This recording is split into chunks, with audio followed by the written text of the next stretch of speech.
Have you ever thought to yourself, how did this happen? How did we get here?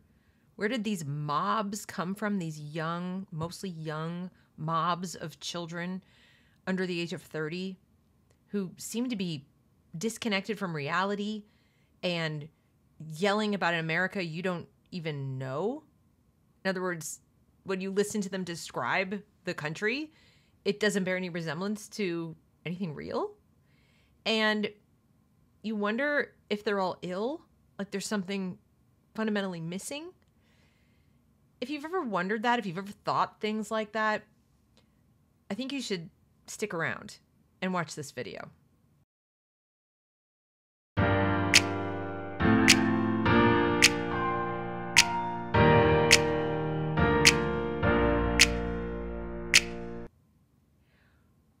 What I'm going to share with you today is part one of The Comprachicos by Ayn Rand.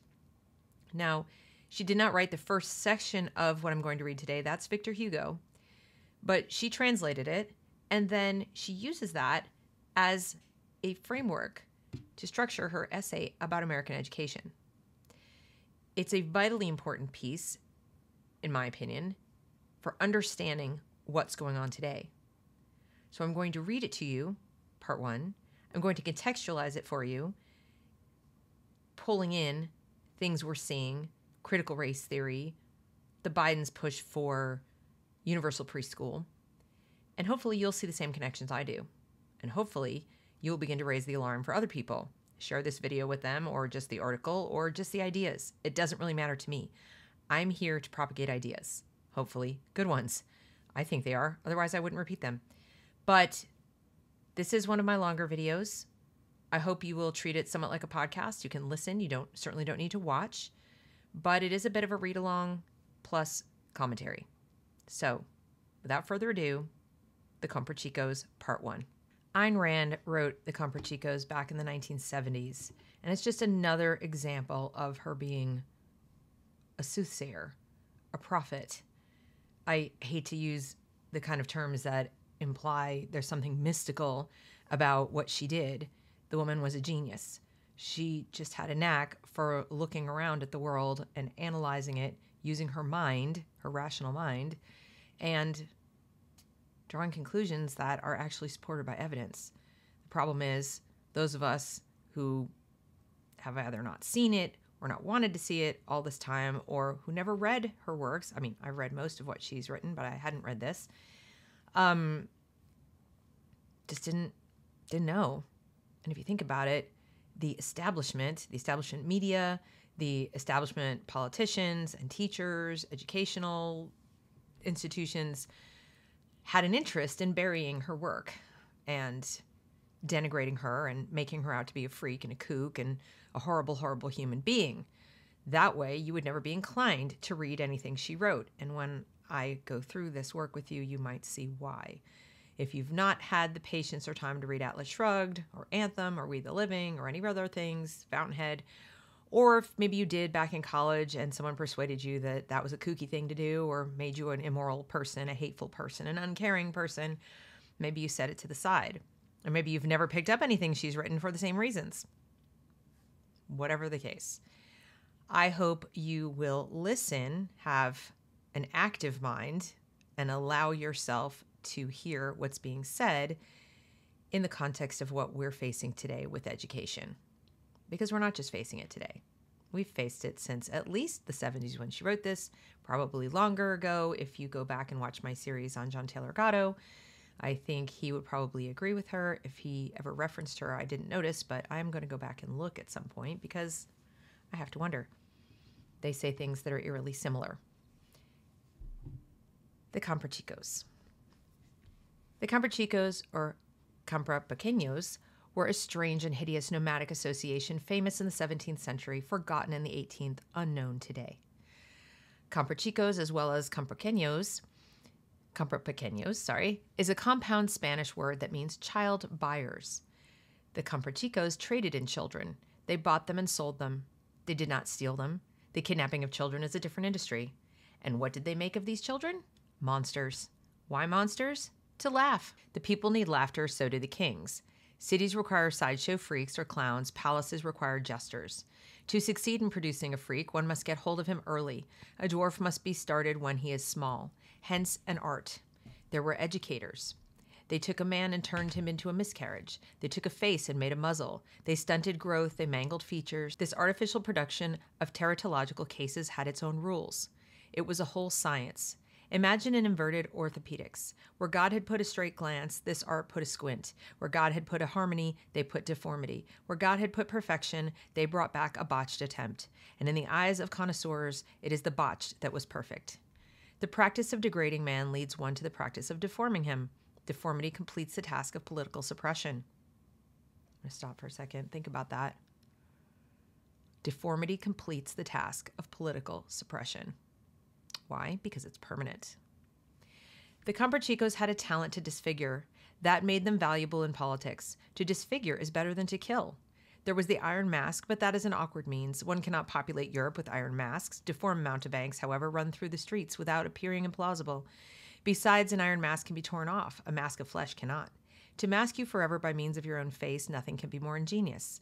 The Comprachicos did not merely remove a child's face, they removed his memory. At least they removed as much of it as they could. The child was not aware of the mutilation he had suffered. This horrible surgery left traces on his face, not in his mind. He could remember at most that one day he had been seized by some men, then had fallen asleep, and later they had cured him. Cured him of what? He did not know. Of the burning by sulfur and the incisions by iron, he remembered nothing. During the operation, the Comprachicos made the little patient unconscious by means of a stupefying powder that passed for magic and suppressed pain. In China, since time immemorial, they have achieved refinement in a special art and industry, the molding of a living man. One takes a child 2 or 3 years old, one puts him into a porcelain vase, more or less grotesque in shape, without cover or bottom, so that the head and feet protrude. In the daytime, one keeps this vase standing upright. At night, one lays it down, so that the child can sleep. Thus, the child expands without growing, slowly filling the contours of the vase with his compressed flesh and twisted bones. This bottled development continues for several years. At a certain point, it becomes irreparable. When one judges that this has occurred and that the monster is made, one breaks the vase. The child comes out, and one has a man in the shape of a pot. Victor Hugo, The Man Who Laughs, translation, mine. Victor Hugo wrote this in the 19th century. His exalted mind could not conceive that so unspeakable a form of inhumanity would ever be possible again. The 20th century proved him wrong. The production of monsters, helpless, twisted monsters whose normal development has been stunted, goes on all around us. But the modern heirs of the Comprachicos are smarter and subtler than their predecessors. They do not hide. They practice their trade in the open. They do not buy children. The children are delivered to them. They do not use sulfur or iron. They achieve their goal without ever laying a finger on their little victims. The ancient Comprachicos hid the operation, but displayed its results. Their heirs have reversed the process. The operation is open. The results are invisible. In the past, the horrible surgery left traces on a child's face, not on his mind. Today, it leaves traces in his mind, not on his face. In both cases, the child is not aware of the mutilation he has suffered. But today's Comprachicos do not use narcotic powders. They take a child before he is fully aware of reality and never let him develop that awareness. Where nature had put a normal brain, they put mental retardation. To make you unconscious for life by means of your own brain, nothing can be more ingenious. This is the ingenuity practiced by most of today's educators. They are the Comprachicos of the mind. They do not place a child into a vase to adjust his body to its contours. They place him into a progressive nursery school to adjust him to society. I'm going to pause there.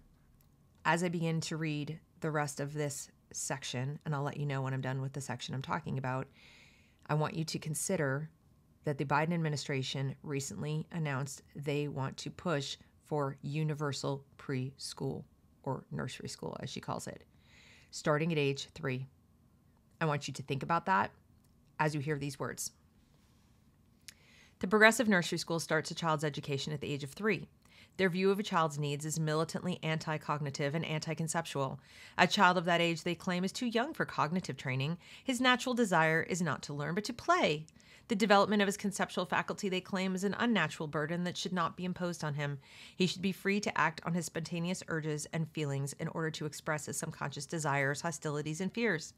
The primary goal of a progressive nursery school is social adjustment. This is to be achieved by means of group activities in which the child is expected to develop both self-expression in the form of anything he might feel like doing and conformity to the group. for a presentation of the essentials of the progressive nursery school's theories and practice as contrasted to the rationality of the Montessori nursery schools, I refer you to the Montessori Method by Beatrice Hessen in The Objectivist, May through June 1970. I'm going to stop there for a moment. On this channel, I have talked about how it would be better for a child to just be left to play than to go through what they go through in most of public school, and I stand by that. But what I should have said is that to me, play is structured play. Play is not go do whatever you want. I'm going to put a stake in the ground right now. I have put out there for people that unschooling is a method of homeschooling, and I know that some of you do it. And that is your right as parents to do as you wish. However, I think as you hear me read through the rest of this piece in this episode and in future episodes, you will begin to understand that my bias, my point of view, is away from strict unschooling for the reasons that she gives. But I understand it's a method, so don't hear this as me insulting you, just disagreeing with you. Montessori is not do whatever you want. It is structured play, and she will go into that a little bit. But in case you were hearing this and saying, wait, Deb, I've heard you say they should just play. Yeah, but I don't mean just go play fantasy video games or just, do whatever you want, stare at the ceiling, stare out the window. No, I think parents can create little areas of play, can be very purposeful in the type of toys, if you will, or items that are around the house for the child to play with. And Maria Montessori was also explicit about that. It's not just play with any old thing. It's observe, interact, use, and so forth. Like discover, like little scientists. It's not the same as go just play a game, like a video game. Some unschoolers I know literally allow their children to freely play, role-playing games on their computers for hours on end. And I think that is unfortunate. I'll leave it at that. Give me a child for the first 7 years, says a famous maxim attributed to the Jesuits, and you may do what you like with him afterwards. This is true of most children, with rare, heroically independent exceptions. I happen to know a couple of them, and they're going to be on this channel next week talking to us. The first 5 or 6 years of a child's life are crucial to his cognitive development. They determine not the content of his mind, but its method of functioning, its psychoepistemology. Psychoepistemology is the study of man's cognitive processes from the aspect of the interaction between man's conscious mind and the automatic functions of his subconscious. At birth, a child's mind is tabula rasa. He has the potential of awareness, the mechanism of a human consciousness, but no content. Speaking metaphorically, he has a camera with an extremely sensitive, unexposed film, his conscious mind, and an extremely complex computer waiting to be programmed, his subconscious. Both are blank. He knows nothing of the external world. He faces an immense chaos which he must learn to perceive by means of the complex mechanism which he must learn to operate. If in any 2 years of adult life men could learn as much as an infant learns in his first 2 years, they would have the capacity of genius to focus his eyes, which is not an innate but an acquired skill, bet you didn't know that, to perceive the things around him by integrating his sensations into percepts, which is not an innate but an acquired skill, to coordinate his muscles for the task of crawling, then standing upright, then walking, and ultimately to grasp the process of concept formation and learn to speak. These are some of an infant's tasks and achievements whose magnitude is not equaled by most men in the rest of their lives. We rarely think of it that way. We rarely stop to think how much an infant learns in such a tiny period of time. They seem like such simple tasks to us because we've been doing them for so long. They're so automatic we don't even realize we're doing them. But to a newborn infant, just the task of learning to crawl involves an enormous amount of brain power. And we need to remind ourselves of that as parents and as teachers, because that's one of the things most teachers today are operating having forgotten, and it shows. These achievements are not conscious and volitional in the adult sense of the terms. An infant is not aware in advance of the process he has to perform in order to acquire these skills, and the processes are largely automatic. But they're acquired skills nevertheless, and the enormous effort expended by an infant to acquire them can be easily observed. Observe also the intensity, the austere, the unsmiling seriousness with which an infant watches the world around him. If you ever find in an adult that degree of seriousness about reality, you will have found a great man. I'm going to stop there again. Watch a baby. Watch them learning to walk or crawl or learn how to use a spoon. Just watch them. Watch how hard they try, fall down, try, fall down, try again, try again, try again, try again. You're not literally showing them how to do it. You might give them a little help now and again. But what's innate is the desire to learn how to do it. But the parents who know how not automatic that is, how much of an acquired skill that is, are the ones whose children have very significant difficulty. They have delays. They have gross motor delay, fine motor delay because of something structural. Something at birth, something that has gone haywire in their neurological system. They're only too well aware of how acquired a skill it is, because they have to take extra steps to help their child acquire that skill. It wasn't automatic. Those who have neurotypical children or children without delay may not notice. They're like, my child just crawled. That happens automatically, doesn't it? No, in fact, it doesn't. It's an acquired skill that they worked really hard to acquire. And then somewhere along the line at age 3, we assume they're absolutely incapable of doing anything, of learning anything without us doing it all for them or doing none of it for them. Depends on the person and the skill. Moving on. A child's cognitive development is not completed by the time he is 3 years old. It is just about to begin in the full human conceptual sense of the term. He has merely traveled through the anteroom of cognition and acquired the prerequisites of knowledge, the rudimentary mental tools he needs to begin to learn. His mind is in a state of eager, impatient flux. He is unable to catch up with the impressions bombarding him from all sides. He wants to know everything and all at once. After the gigantic effort to acquire his mental tools, he has an overwhelming need to use them. Have you ever seen a 3-year-old? They're just all over the place because they want to learn. They're aware of their mind now. They're aware of the things it can do. They couldn't explain it to you, but they are aware at a very subconscious level, and they want to use it. What we do with them then makes all the difference. For him, the world has yet begun. It's an intelligible world now. The chaos is in his mind, which he's not yet learned to organize. This is his next conceptual task. His every experience is a discovery. Every impression it leaves in his mind is new. But he is not able to think in such terms. To him, it is the world that's new. What Columbus felt when he landed in America, what the astronauts felt when they landed on the moon, is what a child feels when he discovers the Earth between the ages of 2 and 7. Do you think that Columbus's first desire was to adjust to the natives, or that the astronauts' first wish was to engage in fantasy play? No. And as much as I know some people say, well, it should have been to adjust to the natives.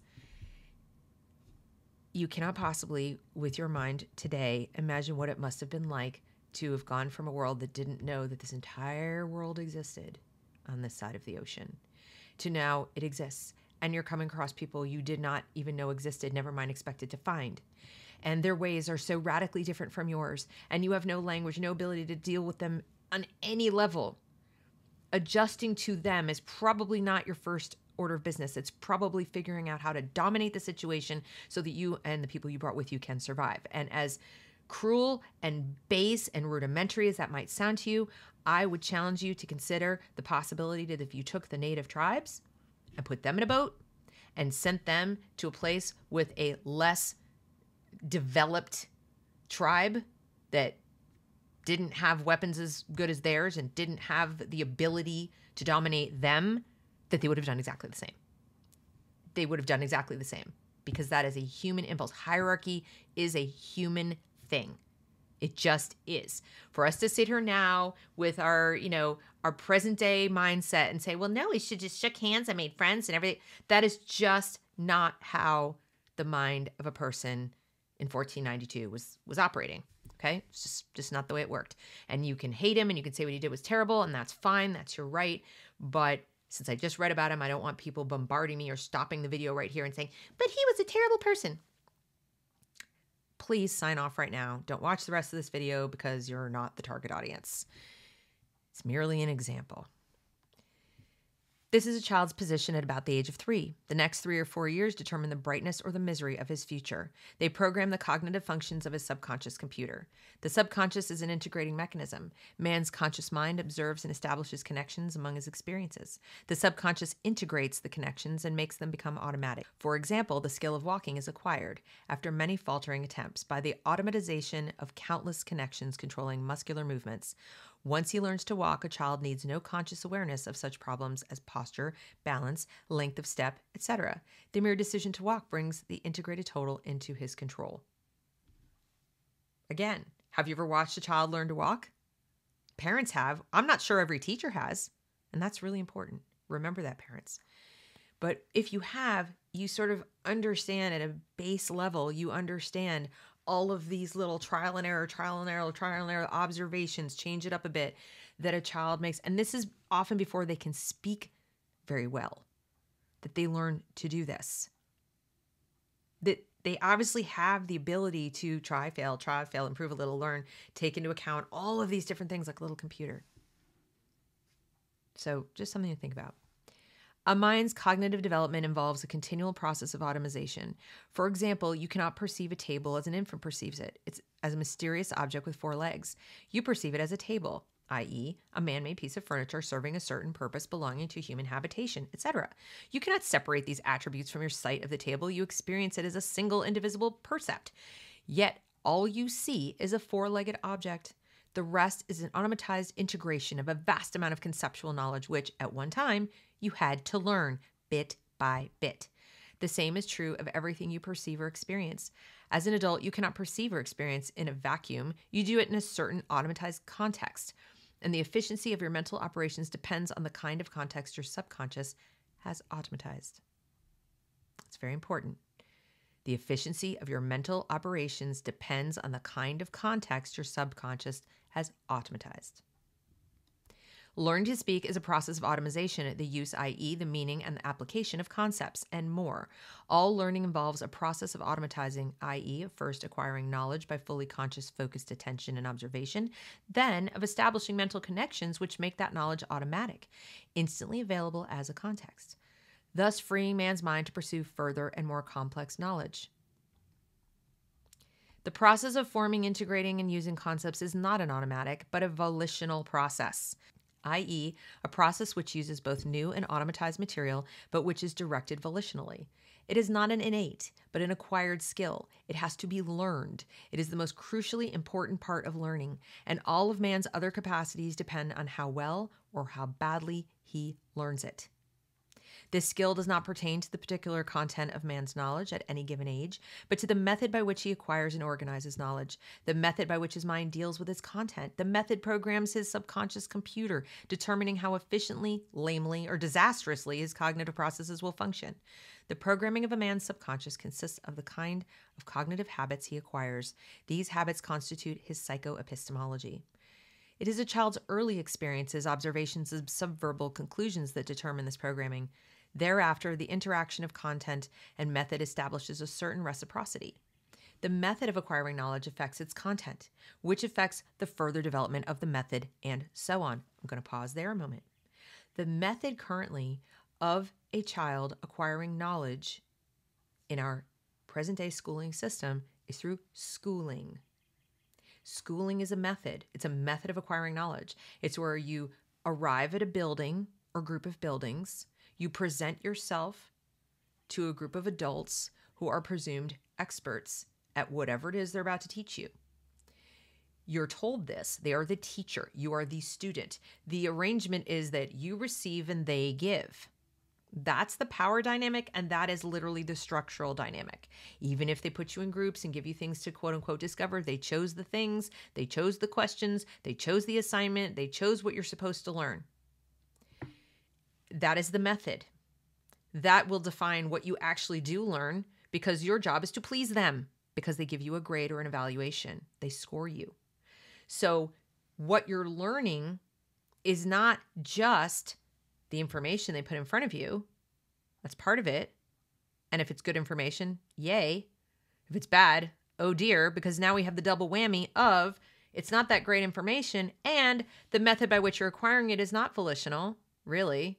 You're just doing it to please somebody else. I mean, you are choosing to do it, but you're choosing to do it for an external reason, not because you want to acquire that knowledge or you're interested in it or it serves your purpose in some way. And what's more, it is more dominant in your subconscious to learn how to achieve the goal here, which is please the teacher, in the fewest steps possible. That's really what you're learning. It's like, how do I do the school? Not how do I learn this information? What is this information? Why does it matter to me? You're never given why it matters to you. It's just, how do I do the school thing? How I do the thing of the school? And then that affects the content moving forward, because now we check in third grade, how you doing? Oh, that's good, huh? On the reading thing, my math thing, right? That's going to affect the content you're presented with as you move forward. Well, now you can't really be in the AP class, or you can't be in the other class because, this method didn't work out so great for you. So we got to put you with different content, because our method is our method, and that's what matters. So, we're not changing our method. You're just going to get different content. And this continues and continues. And now we have the abolition of advanced math, because the method didn't work so great way back here. And now the kid has to go with the content that fits the method, and so on. In the flux of a child's countless impressions and momentary conclusions, the crucial ones are those that pertain to the nature of the world around him and to the efficacy of his mental efforts. The words that would name the essence of the long, wordless process taking place in a child's mind are two questions. Where am I, and is it worth it? Think about that, kids in school. Where am I, and is it worth it? If they even subconsciously ask themselves these questions on any given day in a public school setting, what do you think the answer is going to be? The child's answers are not set in words. They are set in the form of certain reactions which become habitual, i.e. automatized. He does not conclude that the universe is benevolent and that thinking is important. He develops an eager curiosity about every new experience and a desire to understand it. Subconsciously, in terms of automatized mental processes, he develops the implicit equivalent of two fundamental premises, which are the cornerstones of his future sense of life, i.e. of his metaphysics and epistemology, long before he's able to grasp such concepts consciously. And if you're running to grab your dictionary, that's fine. Don't be embarrassed. These are not words we use in everyday language, but you really should understand what they mean, because the fact that you don't understand what they mean, if you don't, in fact, and I don't know who's watching, so, is likely a function of the schooling you had, and it was intentional. They don't really want you to understand these words. Does a child conclude that the world is intelligible and proceed to expand his understanding by the effort of conceptualizing on an ever wider scale with growing success and enjoyment?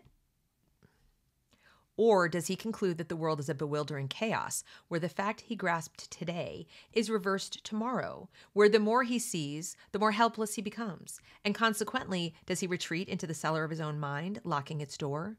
Does a child reach the stage of self-consciousness, i.e., does he grasp the distinction between consciousness and existence, between his mind and the outside world, which leads him to understand the task of the first is to perceive the second, which leads to the development of his critical faculty and of control over his mental operations? Or does he remain in an indeterminate daze, never certain of whether he feels or perceives, of where one ends and the other begins, which leads him to feel trapped between two unintelligible states of flux, the chaos within and without? Does a child learn to identify, to categorize, to integrate his experiences, and thus acquire the self-confidence needed to develop a long-range vision? Or does he learn to see nothing but the immediate moment and the feelings it produces, never venturing to look beyond it, never establishing any context but an emotional one, which leads him eventually to a stage where, under the pressure of any strong emotion, his mind disintegrates and reality vanishes? I'm going to stop there. If in reading that entire description, this last paragraph, you did not hear critical race theory, I don't know what else. We need to go back and do some review on what it is. Let's take a quick moment and do that, shall we? So, does the child learning in the critical race theory framework believe the world is intelligible, where you can identify, categorize, and integrate experiences? Or do they learn to see nothing but the immediate moment, the lived experience, the emotions? Let's tap into the emotions. Let's sit with it. Let's feel. Let's lean into the struggle, lean into the pain, lean into the discomfort. Are we not stressing the emotional and the immediate and the lived experience versus the observable reality? Because first of all of our experiences are lived. We don't experience anything when we're dead. So what that is code for is how you actually just feel in a situation. It's not about what is real. There's no check against reality outside yourself. It's saying what's lived in you, what you perceive or feel, because you're not really perceiving if you don't do the identify and categorize thing.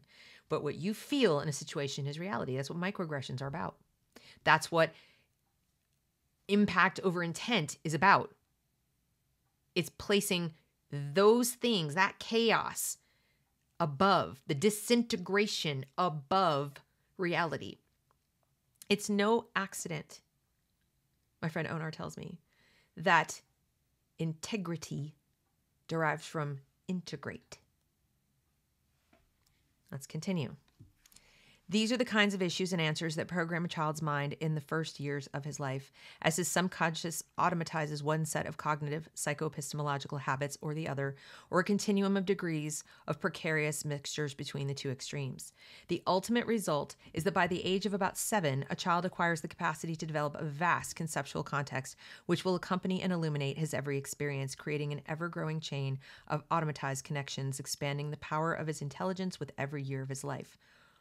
Or that sounds good, doesn't it?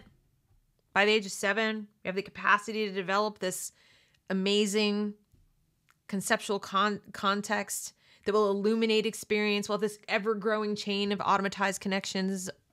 Or, if we get them at 3, we tell them to go fantasize and play. Or a child shrivels as his mind shrinks, leaving only a nameless anxiety in the vacuum that should have been filled by his growing brain. Intelligence is the ability to deal with a broad range of abstractions. Whatever a child's natural endowment, the use of intelligence is an acquired skill. It has to be acquired by a child's own effort. By a child's own effort. Not, we put you in a school at age 3, teacher gives it to you, and now you have it. No. It has to be acquired by effort, and effort and play are two different things. Depending on the play, of course, yes, I understand there's constructive play, but simply go run around and play and learn how to get along with other people is not it. So it has to be acquired by a child's own effort and automatized by his own mind, but adults can help or hinder him in this crucial process. They can place him in an environment that provides him with evidence of a stable, consistent, intelligible world, which challenges and rewards his efforts to understand, or in an environment where nothing connects to anything, nothing holds long enough to grasp, nothing is answered, nothing is certain, where the incomprehensible and unpredictable lurks behind every corner and strikes him at any random step. The adults can accelerate or hamper, retard, and perhaps destroy the development of his conceptual faculty. I'm going to stop there for a second and recall adult Will Roche. Fully grown adult teacher Will Roche. Fully adult grown teacher and father Will Roche. Okay? Sitting with 3 people who claim to be experts at critical race theory, trying to allegedly answer his questions about critical race theory, and most of us watching it, who I believe are intelligent, were in pain, like in a kind of physical pain, watching as nothing held on long enough to grasp. Nothing was answered. Nothing was certain. Every question that he asked was answered with a statement about who he was for asking it. Any challenge to the information was met with, disdain, condescension, disgust, contempt. This is not advancing knowledge. This wasn't helping him gain any further understanding of anything, and just left him feeling confused and frustrated and like he didn't get anything out of that. Now take that into K-12. Take that into a class with kindergartners and start telling them things about reality that are not attached to reality. Racism is in everything. It's in everywhere. You can't see it, but it's there. It's present in those people because of the way they look, because of the history you don't know yet. Things that happened that we haven't taught you yet, that you've not had any exposure to. Just know it, believe it, understand it. I have nothing to attach to as a child. It doesn't conform to the reality I see outside my face if I walk around in the world and I see nice people who are white or black or otherwise, and we interact and and I don't see the race. It's not there, but now you're teaching me to see it. You're teaching me I can't trust reality. I can't trust the world without. It doesn't make sense. It's a chaos I can never really perceive. I become neurotic. I live inside my own head. Dr. Montessori's own handbook indicates the nature and extent of the help that a child needs at the time he enters nursery school. He has learned to identify objects. He has not learned to abstract attributes, i.e. consciously to identify things such as height, weight, color, or number. He has barely acquired the ability to speak. He's not yet able to grasp the nature of this, to him, amazing skill, and he needs training in its proper use, i.e. training in conceptualization. It is psychoepistemological training that Dr. Montessori had in mind, though this is not her term, when she wrote the following about her method. The didactic material, in fact, does not offer to the child the content of the mind, but the order for that content. The mind has formed itself by a special exercise of attention, observing, comparing, and classifying. The mental attitude acquired by such an exercise leads the child to make ordered observations in his environment, observations which prove as interesting to him as discoveries and so stimulate him to multiply them indefinitely and to form in his mind a rich content of clear ideas. Language now comes to fix by means of exact words the ideas which the mind has acquired. In this way, the children are able to find themselves alike in the world of natural things and in the world of objects and of words which surround them, for they have an inner guide which leads them to become active and intelligent explorers instead of wandering wayfarers in an unknown land. The purposeful, disciplined use of his intelligence is the highest achievement possible to man. It is that which makes him human. The higher the skill, the earlier in life its learning should be started. The same holds true in reverse. For those who seek to stifle a human potential, to succeed in producing the atrophy of intelligence, a state of man-made stupidity, one must get hold of the victim early. A mental dwarf must be started when he is small. This is the art and science practiced by the Comprachicos of the mind.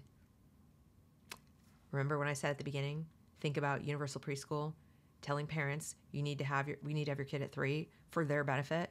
It's a lie. It is a grotesque, disgusting, evil lie. At the age of 3, when his mind is almost as plastic as his bones, when his need and desire to know are more intense than they will ever be again, a child is delivered by a progressive nursery school into the midst of a pack of children as helplessly ignorant as himself. He is not merely left without cognitive guidance, he is actively discouraged and prevented from pursuing cognitive tasks. He wants to learn, he is told to play. Why? No answer is given. He is made to understand by the emotional vibrations permeating the atmosphere of the place, by every crude or subtle means available to the adults whom he cannot understand, that the most important thing in this peculiar world is not to know, but to get along with the pack. Why? No answer is given. He does not know what to do. He is told to do anything he feels like. He picks up a toy. It is snatched away from him by another child. He is told that he must learn to share. Why? No answer is given. He sits alone in a corner. He is told that he must join the others. Why? No answer is given. He approaches a group, reaches for their toys, and is punched in the nose. He cries in angry bewilderment. The teacher throws her arms around him and gushes that she loves him. Animals, infants, and small children are exceedingly sensitive to emotional vibrations. It is their chief means of cognition. A small child senses whether an adult's emotions are genuine and grasps instantly the vibrations of hypocrisy. The teacher's mechanical crib-side manner, the rigid smile, the cooing tone of voice, the clutching hands, the coldly unfocused, unseeing eyes add up in a child's mind to a word he will soon learn: phony. He knows it is a disguise. A disguise hides something. He experiences suspicion and fear. I'm going to stop there for a second and relate to you a story of feedback I received when I was a new teacher in a first grade classroom. I was constantly getting criticized by my principal, and I couldn't understand why. I thought I was doing a good job. My lead teacher thought I was doing a good job, and the kids loved me, and the parents seemed to like me as well.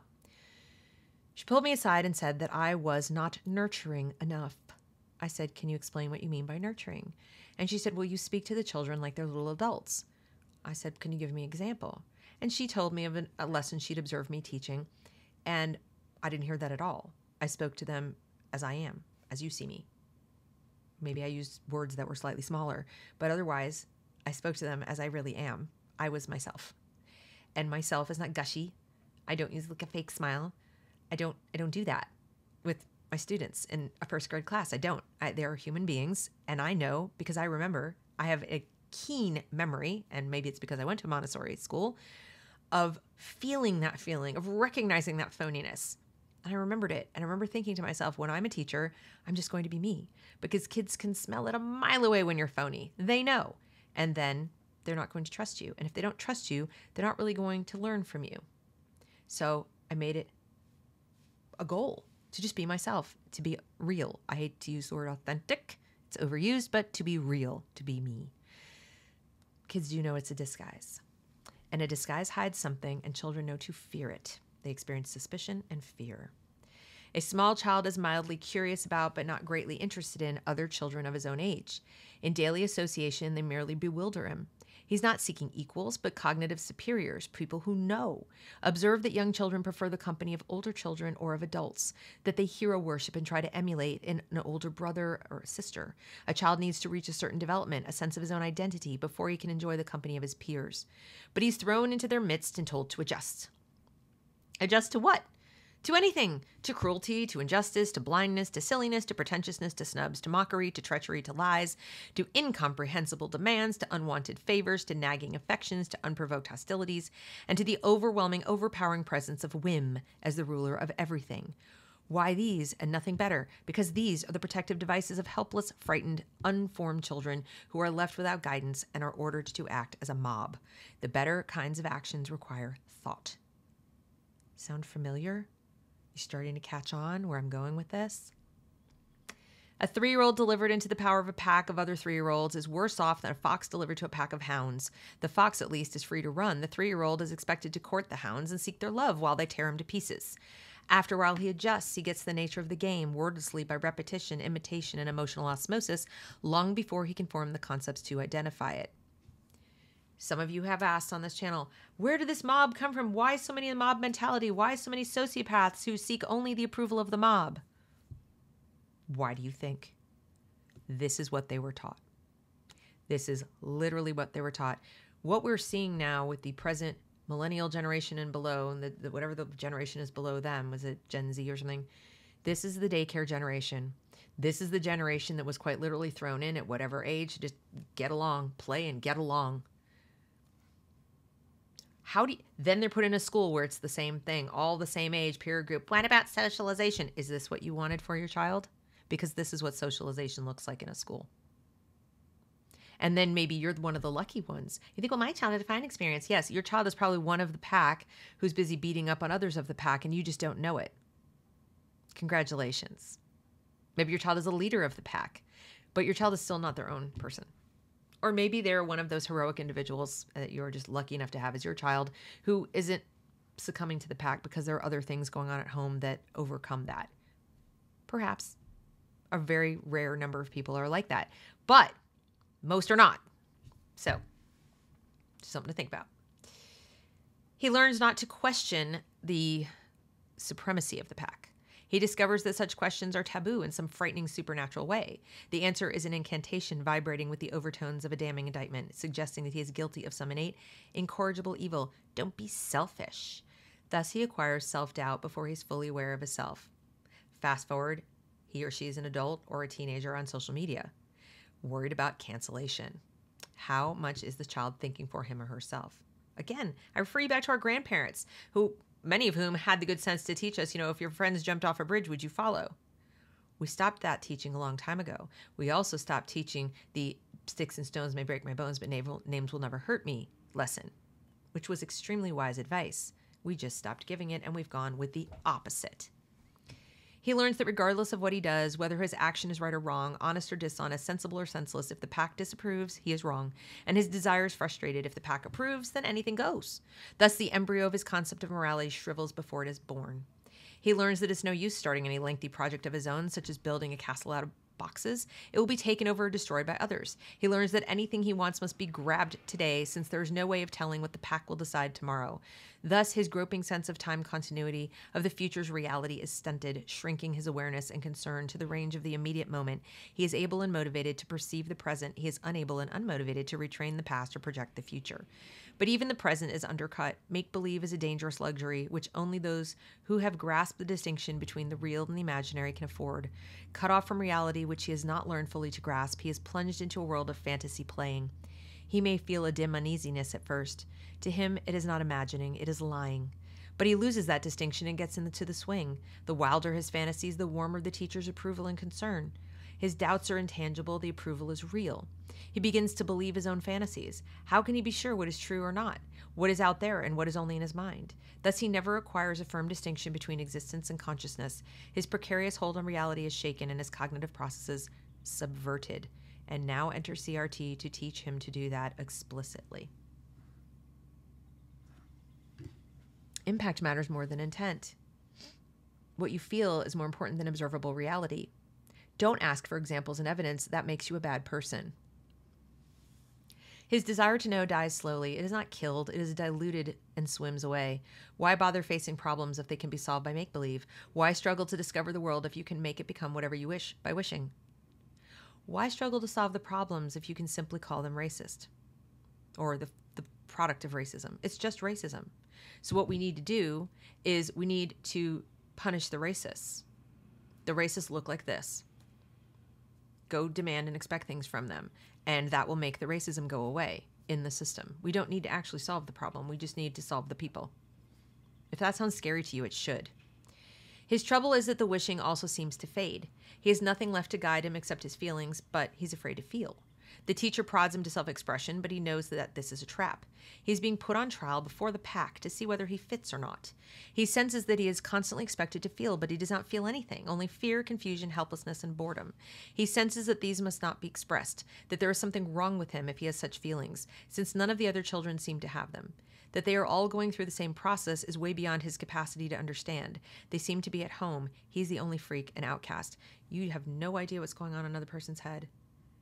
Talk to any 12-year-old, 13-year-old, etc. They are sure they're the only one who feels the way they do in their situation. Even though we adults know they're not, but they absolutely believe that. There's never any chance for them to find out otherwise. And again, now imagine that the teacher is putting you on the spot to declare your identities, to own your oppressiveness or your victimization, to lean into your discomfort and commit to doing the work. And all of your classmates are watching you. And you believe that they agree with the teacher because they're too afraid to say that they don't or challenge it in any way. And then you have administrators who say, no one else complained. Comprachicos. So he learns to hide his feelings, to simulate them, to pretend, to evade, to repress. The stronger his fear, the more aggressive his behavior, the more uncertain his assertions, the louder his voice. From placating, he progresses easily to the skill of putting on an act. He does so with the dim intention of protecting himself on the wordless conclusion that the pack will not hurt him if it never discovers what he feels. He has neither the means nor the courage to grasp that this is not his bad feelings, but the good ones that he wants to protect from the pack. His feelings about anything important to him, about anything he loves, i.e. the first vague rudiments of his values, of his self. I don't mean himself, of his self, the one he owns, his individual identity. You know, the one that's been subverted with all the attachment to external things that aren't necessarily him and who he is, or attached to his values in any way. So when people say to me, I think that's very hyperbolic that you're saying that the child is being shamed or the child is being abused in some way. I don't even know what this is ridiculous. This is just some right-wing talking point. I think what you're saying reflects your lack of understanding of how human beings learn and integrate and conceptualize. And if you speak like this, you have no business whatsoever around a child, never mind in the field of education or leadership of any sort. He succeeds so well at hiding his feelings and values from others that he hides them also from himself. His subconscious automatizes his act. He gives it nothing else to automatize. Years later, in a crisis of identity, he will discover that there is nothing behind the act, that his mask is protecting a vacuum. And if and when that happens, you will see significant pain. In fact, it's really sad because the only way to avoid a serious crisis of identity is to continue living in this unreality and possibly doing very bad things to hurt other people. So these are not great choices that these people are left with. He cannot know by what imperceptible steps he too has become a phony. Now he is ready to discover that he need not gamble on the unpredictable approval of the intangible omnipotent power which he cannot name, but senses all around him, which is named the will of the pack. He discovers that there are ways to manipulate its omnipotence. He observes that some of the other children manage to impose their wishes on the pack, but they never say so openly. He observes that the shifting will of the pack is not so mysterious as it seems at first, that it is swung by a silent contest of wills among those who compete for the role of pack leaders. How does one fight in such a competition? He cannot say. The answer would take conceptual knowledge, but he learns by doing, by flattering, threatening, cajoling, intimidating, bribing, deceiving the members of the pack. Which tactics does one use when and on whom? He cannot say. It has to be done by instinct, i.e., by the unnamed but automatized connections in his mind. What does he gain from the struggle? He cannot say. He has long since forgotten why he started it, whether he had some particular wish to achieve, or out of the revenge or frustration or aimlessness. He feels dimly that there was nothing else to do. His own feelings now swung unpredictably, alternating between capricious fits of domination and stretches of passive, compliant indifference, which he can name only as, what's the use? He sees no contradiction between his cynical maneuvering and his unalterable fear of the pack. The first is motivated by and reinforces the second. The will of the pack has been internalized. His unaccountable emotions become his proof of its omnipotence. The issue to him is now metaphysical. His subconscious is programmed, his fundamentals are set. By means of the wordless integrations in his brain, the faceless, intangible shape of the pack now stands between him and reality, with the will of the pack as the dominant power. He is adjusted. Or if you prefer, socialized. Complete. Is this his conscious idea? It is not. He is wholly dominated by his subconscious. Is it a reasoned conviction? It is not. He has not discovered reason. A child needs periods of privacy in order to learn to think. He has had less privacy in that nursery school than a convict in a crowded concentration camp. He has had no privacy even for his bathroom functions, let alone for such an unsocial activity as concept formation. He has acquired no incentive, no motive to develop his intellect. Of what importance can reality be to him if his fate depends on the pack? Of what importance is thought when the whole of his mental attention and energy are trained to focus on detecting the emotional vibrations of the pack? Reality to him is no longer an exciting challenge, but a dark, unknowable threat, which evokes a feeling he did not have when he started, a feeling not of ignorance, but of failure, not of helplessness, but of impotence, a sense of his own malfunctioning mind. The pack is the only realm he knows where he feels at home. He needs its protection and reassurance. The art of human manipulation is the only skill he has acquired. Does this sound like people we know? Does this sound like the mobs of people we've seen roaming around the streets, making demands, fists in the air? Does this sound familiar? But humility and hostility are two sides of the same coin. An overwhelming hostility toward all men is his basic emotion, his automatic context for the concept man. Every stranger he meets is a potential threat, a member of that mystic entity, others, which rules him, an enemy to appease and to deceive. What became of his potential intelligence?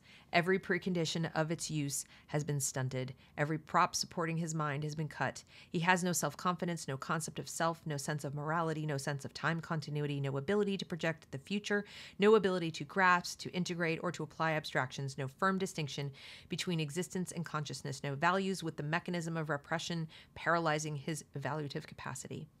Any one of these mental habits would be sufficient to handicap his mind, let alone the weight of the total, the calculated product of a system devised to cripple his rational faculty.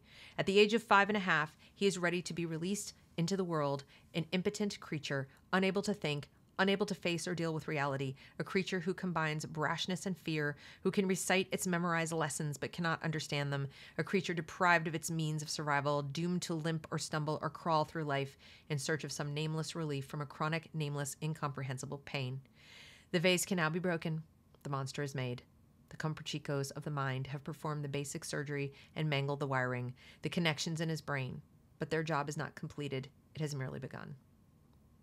That concludes part 1 of the Comprachicos. If you're feeling very hopeless, part 2 offers some hope. But again, as I say on this channel all the time, I named it for a reason. I named the channel The Reason We Learn, because we learn reason, as she has just explained. And that's before I even read this piece. I've read most other things she's written. I can't believe I missed this one. But this so perfectly explains what we're seeing and why critical race theory now. Why is it taking hold so well now? And why are the people so eager to teach it? Why do they seem, when you look at a Kate Slater and you see her facial expressions and you listen to her speak, why do you get the feeling that she absolutely believes this? Because she does. Because she does. Because probably, like the children described in the Comprachicos, she was the victim of a Comprachico a long time ago. And our society, our academic institutions have given her something to hold on to, that by virtue of probably her upbringing, socioeconomic class, parents, etc., there was something to hold on to. I will go and get a degree and be the foremost authority in why things are the way they are. And that has become part of her identity. That has become part of who she is to teach this to other people. Because without that, what would she have to hold on to? I don't know if you noticed it, because I did. If you watched that video that Will was in, you can watch it haltingly on Carlin's channel in its entirety. It's unlisted now. I don't know if you can find it through the link in her description box, which she did last Friday's happy hour with me. But if you do get a chance to watch it, or anything else with Case Slater, you will see the sincerity. You will see the facial expressions. She looks like she is sincerely in physical pain, listening to Will ask his questions and reflect his confusion. It so challenges her view. This is what we're dealing with right now, folks. This is why school, it's not a matter of, can we retake the schools? Can we take them over as parents? There's nothing to take. The only thing you can do is keep your children away from the Comprachicos. Why would you willingly deliver them to them? You're not going to change it fast enough to protect your child's mind. For the love of all that is decent and reasonable in this world and rational, do not put your children in a progressive preschool. Do not do it. If you have to work, find another way. Band together with neighbors or friends, find another way. Do not do it. Yes, your child can learn to read by 4. Absolutely, they can learn to read by 4. Should they? Don't know. But they can with the proper facilitation. There are other things they can learn to do much earlier than they do. And we'll talk about that in part 2. But school is not a place for children who are loved. I'm just going to go out on a limb and say that.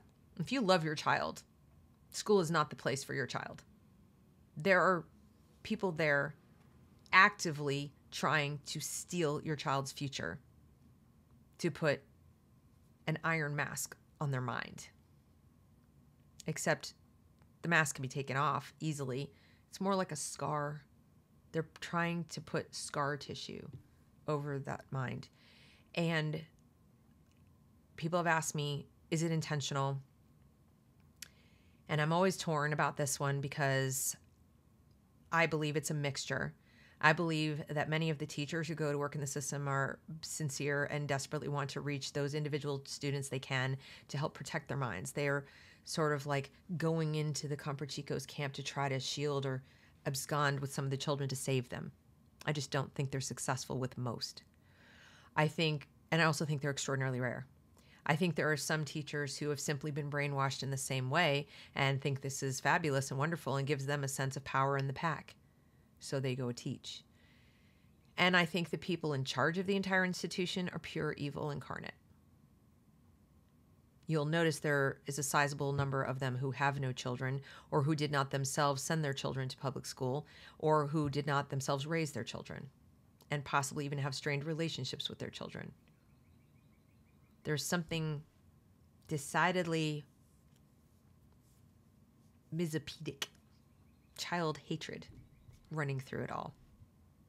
And you can see it. It pops up in some of the posts by teachers on social media. Tag you're it from a teacher when the year ended after teaching only 3 weeks of the year in person. The rest on a computer, as if the parents at home didn't have to supervise and deal with that.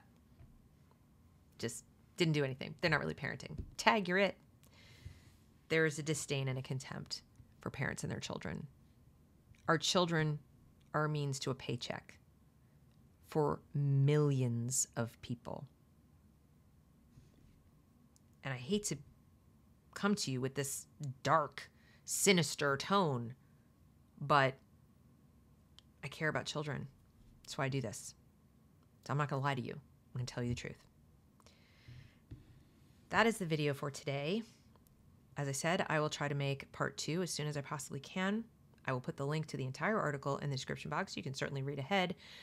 I read it to you not because you can't read it, but because I'm trying to offer context to what you're reading, how it connects with today, what these words mean in the context of education in America.